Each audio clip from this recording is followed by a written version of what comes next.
Ba naman? Sabi, ay, yan. Hindi mo susunod. Huwag naman ang hindi. Ayun sa gilid siguro. Ayan sa magkabilang gilid. Hindi ko sinabi, nag-dress ko sana ako ng kandila. May kandila to. Wala bang kandila yan? Sabi niya may kandila. Tuwang. Ayun na, ito pa.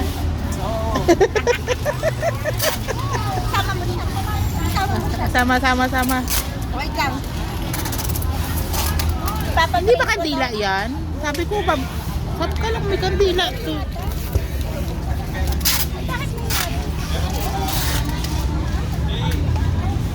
May mag-off ka muna ako. Para makita siya. Ayan na. Ayan na. Ayan. 1, 2. Ayan. Gilig-gilig. Tinatawa na ako. Sana all!